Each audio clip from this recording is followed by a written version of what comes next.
Qadrli o'quvchilar, demak sizlar bilan diduraga va poliduraga oid masalalar ishlashni davom ettiramiz. 57-masala. Ma'lum bir maydonda mevasi qizil, po'stiri qalin, mevasi yashil, po'stiri qalin qalampirlar ekilgan. Demak, qizil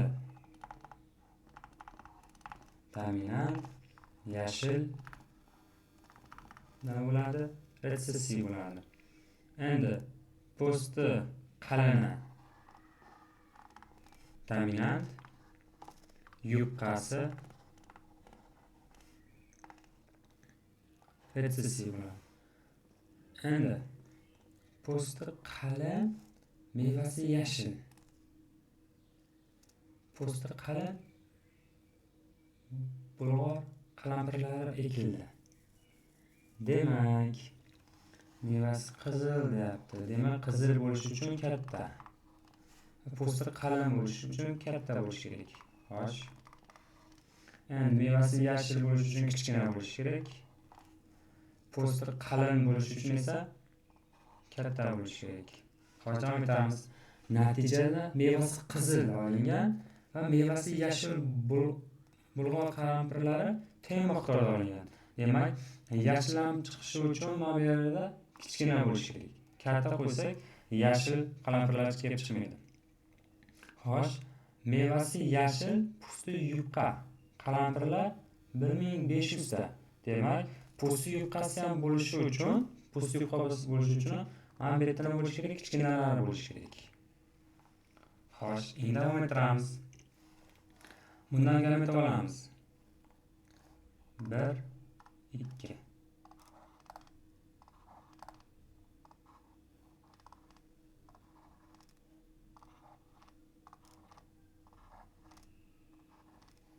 Endi 1, 0.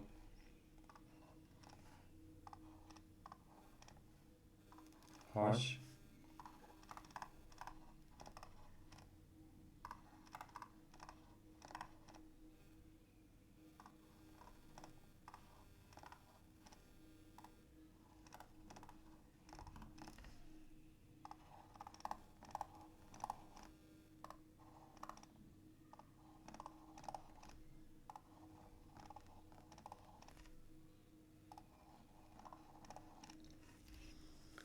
Demak, bizda po'sti qizil bilan po'sti yashillar o'zaro teng miqdorda olingan. Teng miqdorda. Qattani qarang, 4 ta po'sti qizil bor, 4 ta po'sti yashil bor. Endi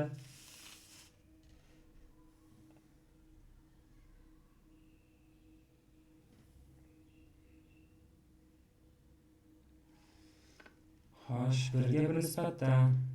Endi ushbu maydondagi po'sti qalin qalampirlar soni qanchani tashkil qiladi? Mevasi yashil, po'sti yupqa. Bu bizda 1500 ekan shu. Xo'sh. Demak, bittasi 1500 bo'lgandan keyin po'sti qalin bulg'or qalampirlari qalin bo'lishi uchun demak 1, 2, 3, 4, 5, 6. 6 tasi 9000. Demak, qaysilar? Bizdan o'sha mayda meva po'sti qalin bulg'or qalampirlar sonini so'rayapti xolos. U yashil bo'ladimi, qizil bo'ladimi, farqi yo'q. Mana 1, 2, 3, 4, 5, 6. Bittasi 1500 bo'lgandan keyin 6 tasi 9000 ta bo'ladi. Keyingi masalamiz 60-masala. Itlarda yungining qora bo'lishi, oq bo'lishi o'sdan chala dominant bo'ladi. Demak, qora dominant gamma zigota, oq resessiv gamma zigota, kulrang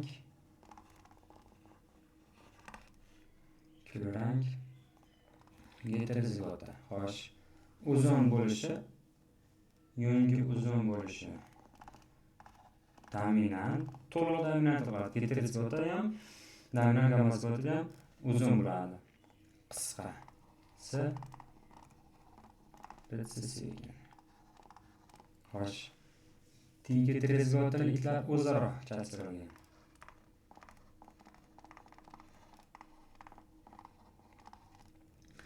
Ulardan necha xil fenotipik sinf hosil bo'ladi? Deb qaranglar, osonroq usuli. Bu organizm bilan o'lchashtiramiz alohida. Bundan fenotipik sinflar 1, 2, 1. Genotipik sinf ham 1, 2, 1. Demak, bunda 3 ta ekan. Xo'sh, endi bunisi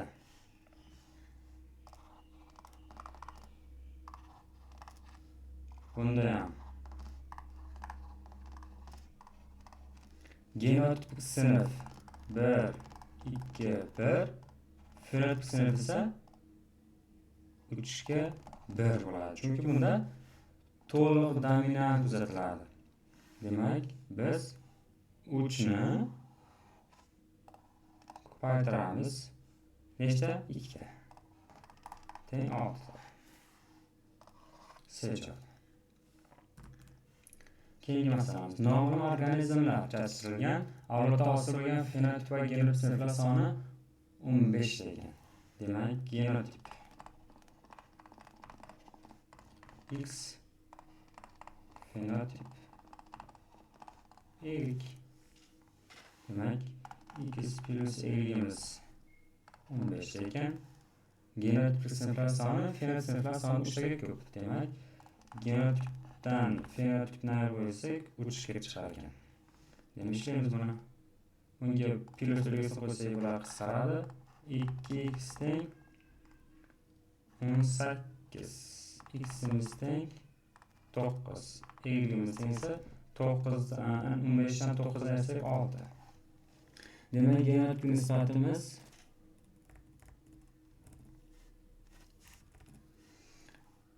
genotipik nisbat 122, 412, 121. 1, 2, 3, 4, 5, 6, 7, 8, 9 ta.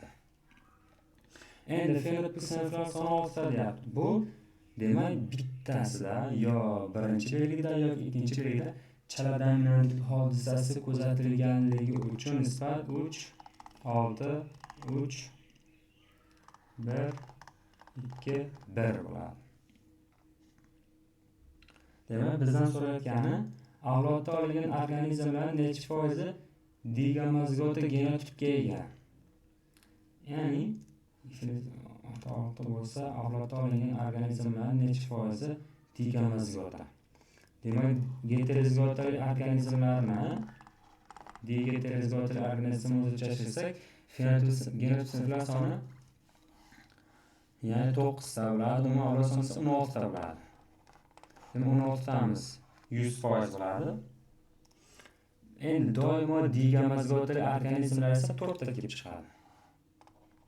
4 tasi 25%. Keyingi masalamiz 71-masala.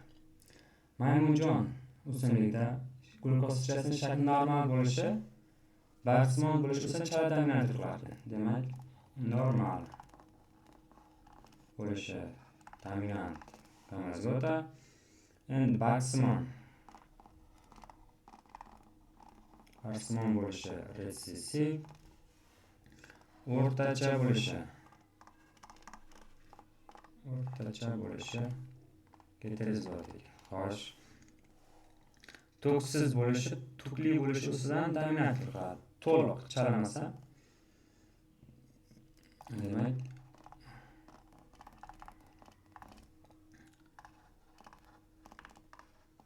har ikkala holatda ham tuksiz bo'ladi. Endi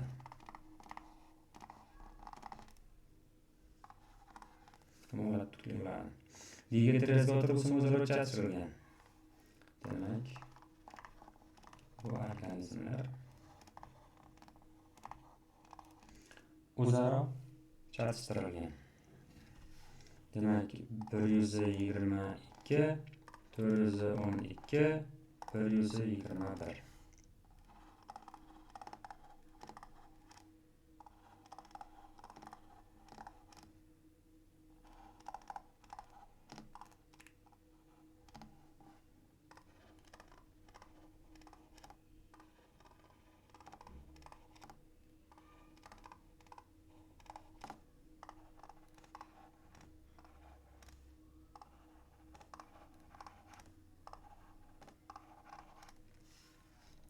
Xo'sh, endi digitrezgotalilar va glukosachasi o'rtacha poyasi tukli.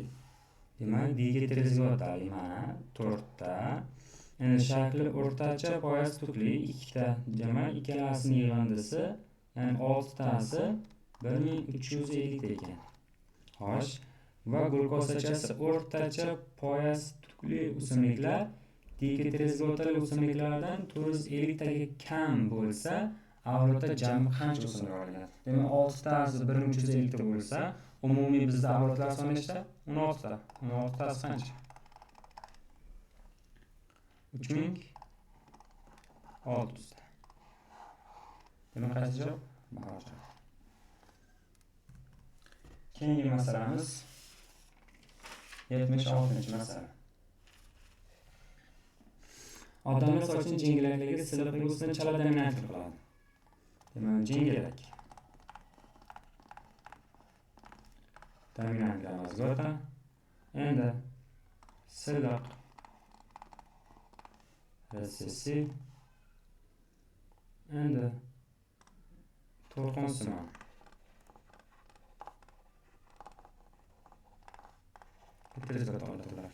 Xo'sh, terangi qora bo'lish, oq bo'lish ustidan ham chala dominant qiladi. Demak, qora, endi oq, oraliq. Xo'sh, otasi jingalak sochli. Otasi jingalak. Terangi oq ekan. Xo'sh, onasi silliq sochli. Terangi qora ekan. Nima qora? Bo'lgan qiz, demak, qizniki, demak, bundan bu tushadi, bundan bu tushadi, natijada digitrezgotali bo'ladi. Demak, qizning terisi sochi to'lqinsimon, terangi oraliq ekan. Xo'sh, digitrezgotali genotipga ega bo'lgan yigitga turmushga chiqdi. Ikkalasi ham qanaqa? Digitrezgota. Xo'sh, bu nikohdan tug'ilgan to'lqinsimon sochli farzandlarni necha foizi terangi oraliq bo'ladi? Demak, yozamiz 122, 412, 121. Mana shu to'g'ri yodlab olishingizgacha qaytarib olishingiz kerak. Demak,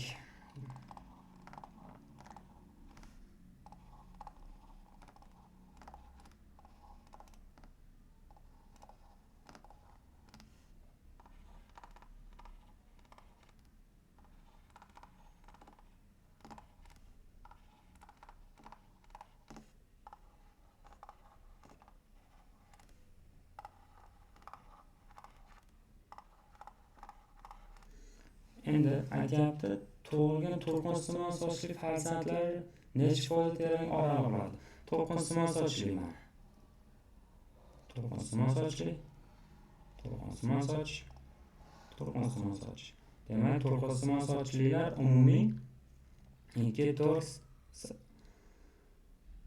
2, demak 4, 4, 8 ta. Boshqa to'lqinsimon sochli yo'q. Demak, 8 tasi 100%. Bular ichidan terisining rangi oraliq bo'lgani, oraliq bo'lishi qanaqa bo'lishi kerak nima holatda?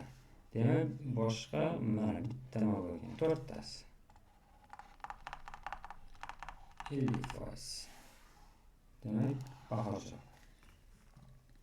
Keyingi masalamiz 82-masala. Andalus tog'larida patni qora bo'lishi, oq bo'lishi o'zidan chala dominant qiladi. Demak, qora, oq, heterozigota holatda kulrang. Xo'sh, jingalak bo'lishi silliq bo'lishidan to'liq dominantlik qiladi. Demak, jingalak. Bu holatda ham jingalak, bu holatda ham jingalak. Endi silliq bu holatda. Agar digeterozigota genotipdagi andaluz tovuqlar va xorozlar chatishtirilgan, natijada 80 tovuq xorozlar olingan. Ulardan nechtasi oraliq xarakterga ega emas. Demak, digeterozigotaliklar nima qilinyapti yana? O'zaro chatishtirilyapti. Demak, 122, 412, 121.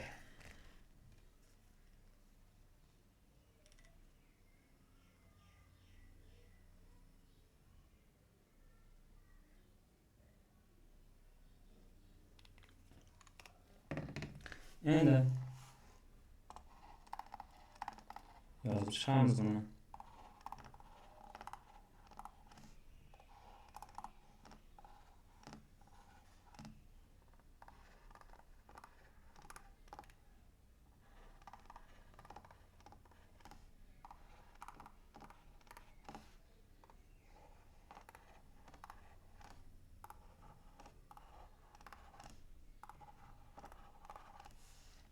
Xo'sh, umumiy farzandlar soni 16 ta. Ulardan nechtasi oraliq xarakterga ega emas? Oraliq bo'lishi uchun kulrang bo'lishi kerak. Demak, xarakterga ega emasi. Umumiy 16 tasi, demak 80 ta ekan. Bu oraliq xarakterga ega emas. O'chiramiz. Mana o'chiramiz. Bu oraliq xarakterga ega. Oraliq o'chiramiz. Ega emas. Demak 1, 1, 2, bu bilan 4. 4 ga 2 ni qo'shsak 6, 6 ga 1 qo'shsak 7, 7 ga 1 qo'shsak 8 tasi. Demak 40 ta ekan.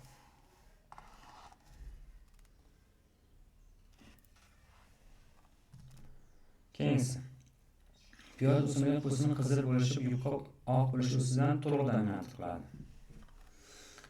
Demak, po'stining qizil bo'lishi, oq bo'lishi, endi sariq emas shu. Chunki masala davomida sariq bo'lib ketgan. Demak, dominant ekan, sarig'i retsessiv. Xo'sh, po'stining qalin bo'lishi dominant, yupqa bo'lishi retsessiv ekan. Xo'sh, po'sti qizil, qalin, piyoz. Demak, po'sti qizil, qalin piyoz. Po'sti sariq, po'sti yupqa. Yupqa o'simchasi natijasida avlodda po'sti yupqa piyozlar naslini 25% tashkil etadi. Demak, po'sti yupqa farzand tug'ilishi kerak. Ya'ni unib chiqishi kerak. Yupqa bo'lishi uchun kichkina bo'lishi kerak. Xo'sh, va po'sti qizil, sariq ham chiqishi kerak. Demak, sariq bo'lishi uchun kichkina bo'lishi kerak. Demak, bundan gamet olamiz.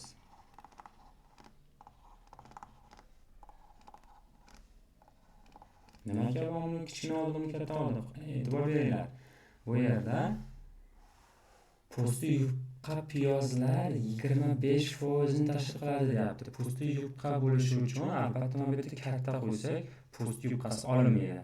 Davom etamiz. Nimaga bo'lsa kichkina qo'ydim endi? Po'sti qizil va sariq, ya'ni sariq bilan qizilning nisbati 1 ga 1 ekan. Ham sariq olish kerak, ham qizil olish kerak. Agar bu yerga kattasini qo'ysam, sariq chiqmaydi. O'shuning uchun kichkinasini qo'ydim. Bundan gamet olamiz. Mana. O'zaro chiqamiz endi.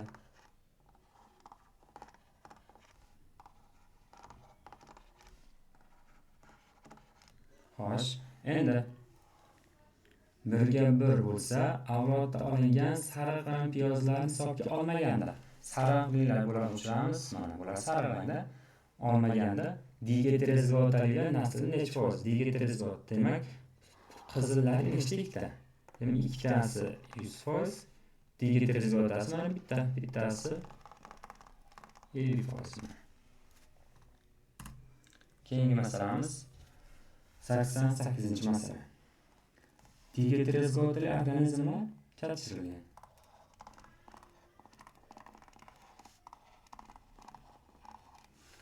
Organizmlar necha foiz tahliliy chanchish o'tkazib keng yo'l ajratish kuzatiladi. Demak bundan 16 ta avlod hosil bo'lar edi. 16 ta avlodda necha foiz bo'ladi? 100% bo'ladi. Doimo bu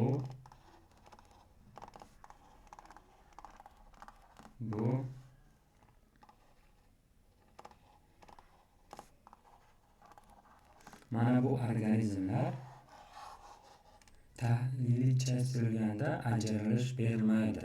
Bizda ajralish beradigan so'radi. 16 dan demak 16 dan to'rtasi necha? 12. Demak 12 tasi necha foiz bo'ladi deyapti? 75% bo'ladi. Demak C javob. Keyingi masalamiz 92-masala. So'l o'simiga donaning yirik bo'lishi, poyasi uzun bo'lishi, zamburga chidamligi, ya'ni bu poliduraga bo'lyapti, e'tibor bersangiz. Demak, dona yirik bo'lishi dominant, maydasi retsessiv, xo'sh. Poyasi uzun. Demak, dominant, kaltasi retsessiv ekan, xo'sh. Chidamlisi demak dominant, chidamlisiz retsessiv ekan, xo'sh. To'liq dominantlik kuzatiladi. Trigeterezgotali organizm deyapti. Trigeterezgotali organizm. Retsessiv barcha belgisi bo'yicha retsessiv formula chachirilgan.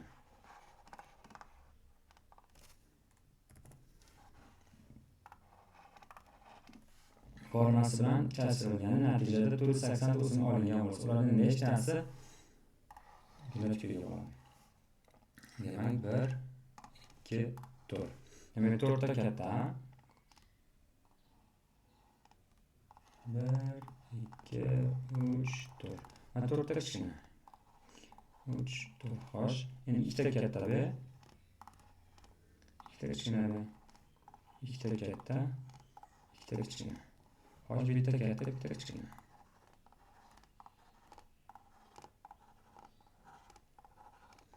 Endi bunda 0 o'zaro umumiy demak bunda 8 ta, bunda 1 ta. Demak 8 bir ko'paytirsa 8. Demak 8imiz 480 ekan. Bular ichidan bunaqasi nechta deyapti? Demak bitta olinadi.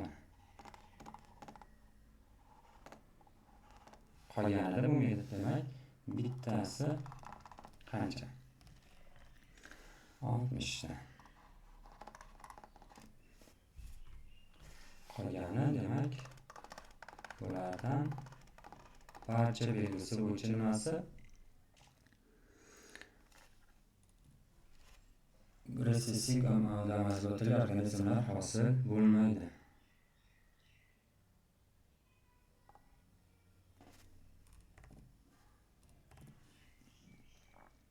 Xo'sh, demak 60 ta. Demak qaysi javob ekan? To'g'ri. Keyingi masalamiz 96-masala. Trigeterezgotali organizm.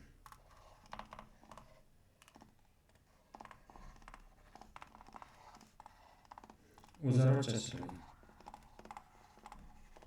Xo'sh, genotip sinflarining necha foizi genot anasini necha foiz ishlatadi?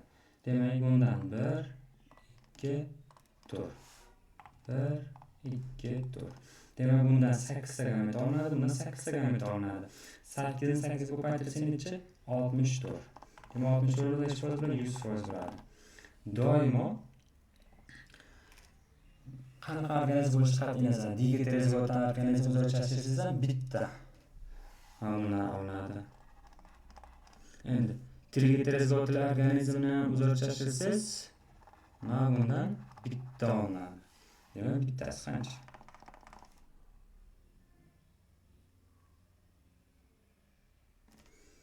Bizdan necha foizi tashkil etadi?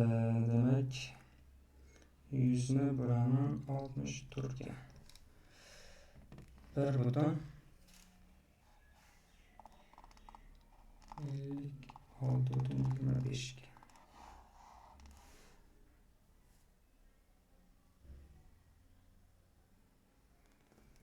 yoki bizda 27 9 9 9 3 3 3 1 1 2 3 4 5 6 7 8 ta. Bu 8 tasi 100%, bittasi qancha qilsak 12,5%. Bizda fenotipik sinflarning necha foiz genotipga kirilyapti? Demak, bunda mana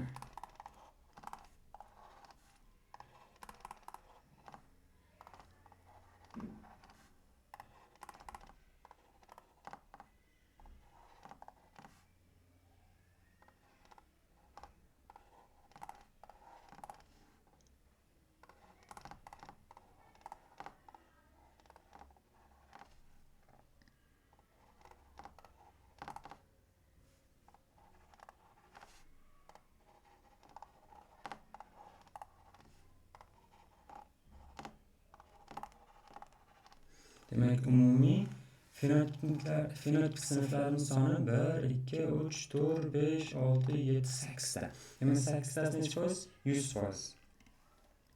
Bittasi qancha? 12,5%.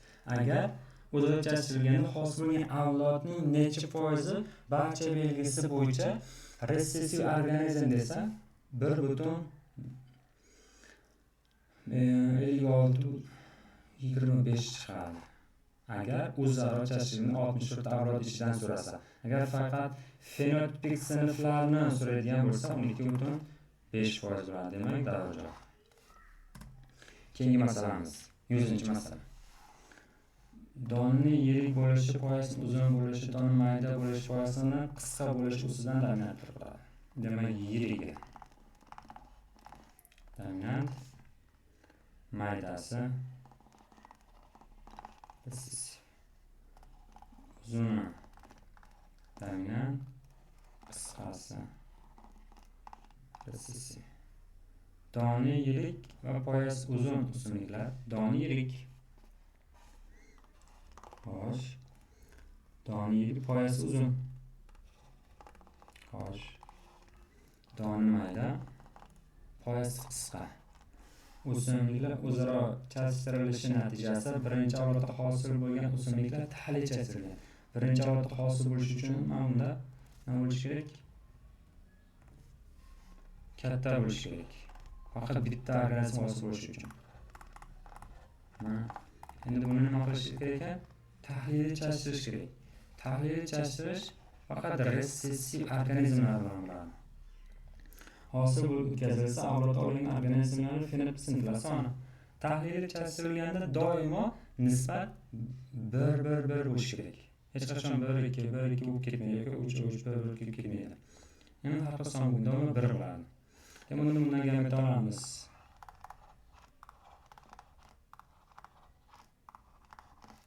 Bundan gamet olsak, chashtiramiz.